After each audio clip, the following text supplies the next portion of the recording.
ഞാൻ അൺഫോർച്ചുനേറ്റ്ലി ഞാൻ ഇതിൽ ഡയറക്റ്റ് ആയിട്ട് എനിക്ക് ഒരു ഇൻവോൾവ്മെന്റും ഇല്ല. ഞാൻ എന്റെ ഒരു പേഷ്യന്റ് എന്നുള്ള രീതിക്ക് അവർക്ക് കൊടുക്കും. പക്ഷേ ഡോക്ടർ അടക്കമുള്ള ഒരു സിസ്റ്റം ചെയ്ത ഒരേ ഒരു കുഴപ്പം ഈ ശങ്കേഴ്സിനെ പോലെയുള്ള വളരെ മോശമായി സ്കാൻ റിപ്പോർട്ട് തയ്യാറാക്കുന്ന ഒരു സ്ഥാപനത്തെ വിശ്വസിച്ചു എന്നുള്ളതാണ്. അത് ശങ്കേഴ്സിനെ എന്താണെന്ന് ചെയ്തത് ഞാനല്ലല്ലോ. അത് അതിന്റെ ഇവിടുത്തെ ഒരു സിസ്റ്റം. ഈ ശങ്കേഴ്സ് മാത്രമേ ഉള്ളൂ അവിടെ എംപാനൽ ചെയ്തിരിക്കുന്ന ലാബ്? അങ്ങനെ എംപാനൽ ചെയ്യുന്നുണ്ടോ ആശുപത്രി? അല്ല, ഇപ്പം സ്കാനിനൊരു ലാബ് അങ്ങനെയാണെന്നാണ് എനിക്ക് തോന്നുന്നത്. അല്ല, ആശുപത്രിക്ക് അങ്ങനെ ഔദ്യോഗികമായിട്ട് സ്വകാര്യ ലാബുകളെ പാനൽ ചെയ്യൂ, അങ്ങനെയുണ്ടോ? ആണ്, നമുക്ക് റേഡിയോളജിസ്റ്റ് ഇല്ലാത്തത് കൊണ്ട് നമുക്കത് ചെയ്യാനേ പറ്റത്തുള്ളൂ. അല്ല, അത് ഔദ്യോഗികമായിട്ടുള്ള പാനലാണോ? ആണ്, അതെ.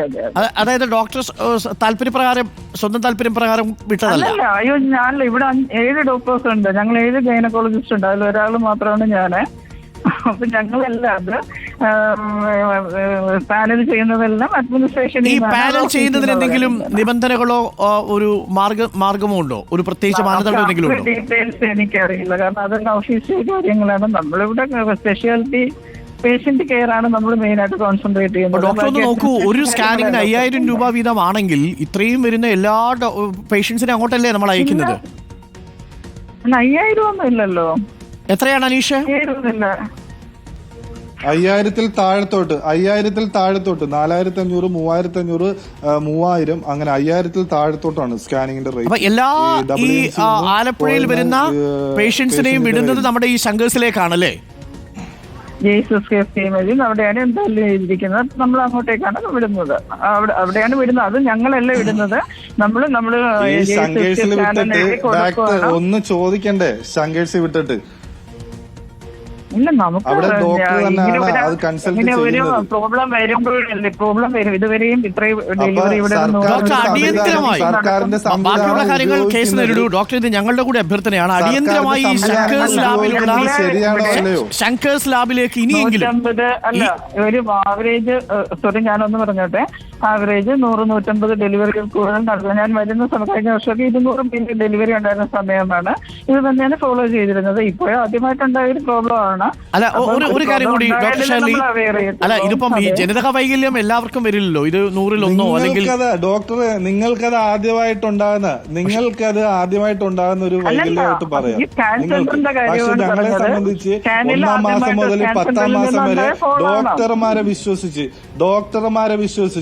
ഡോക്ടർമാരെ മാത്രം വിശ്വസിച്ചുകൊണ്ട് ഡോക്ടറെ അടുത്ത് വരികയും ഡോക്ടർ പറയുന്ന സ്കാനിങ് സെന്ററും ഡോക്ടർ പറയുന്ന മരുന്നുകൾ കഴിച്ചും ഡോക്ടർ പറയുന്ന റെസ്റ്റും എടുത്ത് ഡോക്ടർ പറയുന്ന സമയത്ത് അഡ്മിറ്റ് ആവുന്ന ഡോക്ടർ പറയുന്നത് പോലെ എല്ലാം ചെയ്തിട്ട് ഡെലിവറി സമയത്ത് ഇങ്ങനെയാണ് അവസ്ഥയെങ്കിൽ എന്താണ് മാഡം ഇതിന് പറയാനുള്ളത്?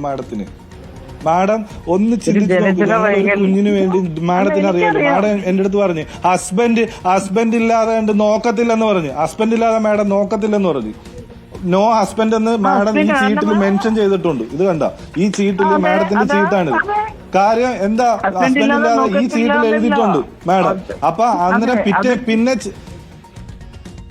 പിന്നെ എല്ലാ ട്രീറ്റ്മെന്റിന്റെ കൂട്ടത്തിലും സ്കാനിങ്ങിന്റെ കൂട്ടത്തിലും ഞാൻ മാഡത്തെ കാണാൻ വരും. അപ്പോഴും എന്റെ വൈഫ് പറയുന്നുണ്ട്, മാഡം ഓക്കെ അല്ലേ, റെസ്റ്റ് എടുക്കൂ, ഒന്നുമില്ല. ആ റെസ്റ്റ് ഞങ്ങള് വീട്ടിൽ നിന്ന് പുറത്തിറങ്ങുന്നത് സ്കാനിങ് ചെയ്യാനും ഡോക്ടറെ കാണാൻ വേണ്ടി മാത്രമാ എന്റെ വൈഫ് വീട്ടിൽ നിന്ന് ഞാനുമായിട്ട് പുറത്തിറങ്ങുന്നത് ഇത്രയും മാസത്തിനിടെ. അത്രയും റെസ്റ്റ് നമുക്ക് ഇങ്ങനെ ഒരു ദുർവിധി. ഡോക്ടർ, എന്റെ ഒരു സംശയം അതല്ല, ഈ നിലവിൽ അവിടെ സ്കാനിങ് സെന്ററിലേക്ക് റെഫർ ചെയ്യുന്നത് ആശുപത്രിയിലെ ഒരു സംവിധാനമാണ്. പക്ഷേ ഇപ്പോൾ ഡോക്ടർക്ക് മനസ്സിലായല്ലോ ആ റേഡിയോളജിസ്റ്റിന് വീഴ്ച സംഭവിച്ചിട്ടുണ്ട് എന്നുള്ളത്, ആ ശങ്കേഴ്സ് ലാബിന് അപാകതയുണ്ട് എന്നുള്ളത്.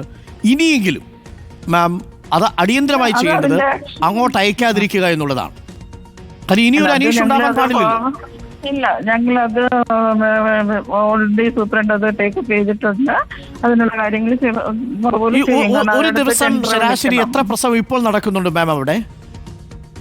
ഞങ്ങൾക്ക് ഇപ്പോൾ കഴിഞ്ഞ മാസം ആവറേജ് എത്ര 120-120ഓളം ഡെലിവറി ഒരു മന്ത് ഉണ്ടായിരുന്നു. കഴിഞ്ഞ മാസം 120 മേലുണ്ടായിരുന്നു. ആവറേജ് ഒരു 150 വരെ. മിക്കവാറും ഈ 100-120 പേരുടെയും സ്കാനിങ് ഇവിടെ ആയിരിക്കും നടക്കുക അല്ലേ ഒരു മാസം? അല്ല, എല്ലാവരും അല്ല. ഇപ്പൊ OP-യിൽ വരുന്ന നമ്മളെ ഹോസ്പിറ്റലിൽ രജിസ്റ്റർ ചെയ്ത് ഇവിടെ വരുന്ന ആൾക്കാർക്കാണ് നമ്മൾ ഇവിടെ വിടുന്നത്. നമ്മുടെ അല്ലാതെ ബാക്കി സ്കാൻ സെന്ററുകളിൽ പോകുന്ന ആൾക്കാരും ഉണ്ട്. ഓക്കെ, അപ്പോൾ എന്തായാലും വളരെ വളരെ ഗുരുതരമായൊരു വീഴ്ചയാണ് സംഭവിച്ചിരിക്കുന്നത്. ഡോക്ടറുടെ അഭിപ്രായത്തിൽ ഈ കുട്ടിയുടെ ചികിത്സ സർക്കാർ ഏറ്റെടുക്കേണ്ടതല്ലേ? ഞാനൊരു സർക്കാർ ജോലിക്കാരിയാണ്. ഞാനിപ്പോൾ ഇവിടെ വർക്ക് ചെയ്യുന്ന സമയത്ത് ഞാൻ അതിനെപ്പറ്റി അഭിപ്രായം പറയാനായിട്ട് അത് കേസ് നടക്കുന്നുണ്ട്. എനിക്കത് പറയാൻ അല്ല, ചിരിച്ചോണ്ടല്ല പറയുന്നത്. ഞാനും എന്റെ വൈഫ് കൊച്ചു എന്തെടുക്കണമെന്ന് ഡോക്ടർ പറ. ഞാൻ ഡോക്ടറെയാണ് കൺസൾട്ട് ചെയ്തിരിക്കുന്നത്. അനീഷ് അങ്ങനെ പറയരുത്. എന്റെ 23ാമത്തെ ഇല്ല, ഇത് കേൾക്കൂ, ഞാൻ പറയുന്ന ഫുള്ള് കേൾക്കൂ. ഞാനിപ്പോ ഇച്ചിരി വൈകാരികമായിട്ടാണെങ്കിലും ഞാൻ പറയുകയാണ്. ഞാൻ എന്റെ ഫസ്റ്റ് കുഞ്ഞ്, എന്റെ ആദ്യത്തെ കുഞ്ഞ് ജനിതക വൈകല്യങ്ങളോടുകൂടി ജനിച്ചിട്ട് സിസേറിയൻ ചെയ്ത് എന്റെ ബേബി പോയൊരമ്മയാണ് ഞാൻ. ആ കുഞ്ഞുണ്ടായിരുന്നെങ്കിൽ ഈ ഡിസംബർ 22-ന് 32 വയസ്സായേനെ. അപ്പൊ നിങ്ങൾ പോയ എല്ലാ ഈ ടെൻഷനും കടന്നു കഴിഞ്ഞ ഒരമ്മയാണ് ഞാൻ. എനിക്ക് മനസ്സിലായി ഡോക്ടർ ഷേർലി.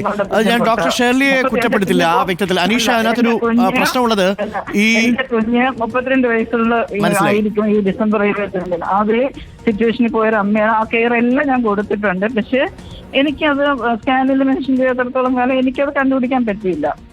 മാഡത്തിന്റെ ട്രീറ്റ്മെന്റ് ഞങ്ങൾ തൃപ്തരാണ്. മാഡത്തിന്റെ ട്രീറ്റ്മെന്റ് ഞങ്ങൾ തൃപ്തരാണ്. അതിനകത്തുണ്ടായ വീഴ്ച മാഡത്തിനാണോ ലാബിനാണോ? അല്ലല്ല, മാഡത്തിനല്ല എന്നുള്ള കാര്യം ഉറപ്പാണ് അനീഷ്. കാര്യം എന്തറിയോ, മാഡം പറയുന്നത് പുഷ്പ എന്ന് പറയുന്ന ഡോക്ടറുടെ അതൃപ്തി കാരണമാണ് ഷേർലി മാഡത്തിന്റെ അടുത്ത് വന്നത്. അതുകൊണ്ടാണ് ഷേർലി മാഡത്തോട് വന്നത്. ഷേർലി മാഡം ഇപ്പോഴും ഞാൻ പറയുന്നത് ഡോക്ടർ എന്ന് അത് തന്നെ ഞാൻ ഡോക്ടർ എന്ന ഷേർലി മാഡം എന്ന് തന്നെയാണ് സംബോധന ചെയ്യുന്നത് ഇപ്പോഴും. കാര്യം ഷേർലി മാഡത്തിന്റെ വിശ്വാസത്തിലാണ് ഞങ്ങൾ ഇത്രയും ട്രീറ്റ്മെന്റ് ചെയ്ത് ഇവിടം വരെ എത്തിയത്. പുഷ്പ എന്ന് പറയുന്ന ഡോക്ടറുടെ ചികിത്സയിൽ അതൃപ്തി തോന്നിയത് കൊണ്ടാണ്. അനീഷ ഒരു നിമിഷം ഡോക്ടർ. അപ്പൊ അങ്ങനെയാണെന്നുണ്ടെങ്കിൽ സ്കാനിങ് സെന്ററിലുണ്ടായ അപാകത, അതെ, സ്കാനിങ് സെന്ററിലുള്ള അപാകത, കറക്റ്റ്, എക്സാക്ട്ലി അത് തന്നെയാണ് സംഭവിച്ചത്. സ്കാനിങ് സെന്ററിലെ അപാകതയാണ് ആ റിപ്പോർട്ടിൽ അനോമലിയെ കുറിച്ചുള്ള റെഫറൻസ് ഇല്ലാഞ്ഞത്. അത് വായിക്കാൻ റിപ്പോർട്ടിൽ വന്നിരിക്കുന്ന ഒപ്പിട്ടിരിക്കുന്ന ഡോക്ടർ, ഡോക്ടറുടെ പേരെന്താ? സ്കാനിങ് ഞാൻ ചെയ്തിരിക്കുന്ന ഈ ഡോക്ടറുടെ പേര്, ഒരു മിനിറ്റ് സാറേ ഞാൻ പറയാം. ഇതിനകത്ത് മനോജ് എന്ന് മിഡാസില മനോജ് പ്രഭാകരൻ എന്നൊരു ഡോക്ടറാണ്. പിന്നെ മിഡാസിൽ ചെയ്തിരിക്കുന്നത്, ശങ്കേഴ്സിൽ ചെയ്തിരിക്കുന്ന ഡോക്ടറുടെ പേര് എബിൻ. ഈ എബിൻ എന്ന് പറഞ്ഞ ഡോക്ടർ ഷേർലിക്ക് എബിനെ അറിയാമോ? ഡോക്ടർ ഷേർലി, ഇത്രയും കാര്യങ്ങൾ നോക്ക്, ഇത്രയും കാര്യങ്ങൾ ടെസ്റ്റ് ചെയ്തിട്ടുണ്ട്.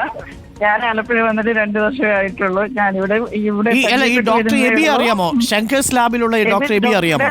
എബി ഡോക്ടർ ഞാൻ ഫോൺ വഴിയൊക്കെ ബന്ധപ്പെട്ടിട്ടുണ്ട്, നേരിട്ടറിയില്ല. അത്രയേ ഉള്ളൂ. ഫോൺ വഴി ഞങ്ങൾ എന്തെങ്കിലും ഡൗട്ട് ഉണ്ടെങ്കിലൊക്കെ ചോദിച്ചിട്ട് അങ്ങനെയുള്ള പരിചയം മാത്രമേ ഉള്ളൂ. അല്ലാതെ എനിക്ക് നേരിട്ട് ഡോക്ടർ ഇതിനെ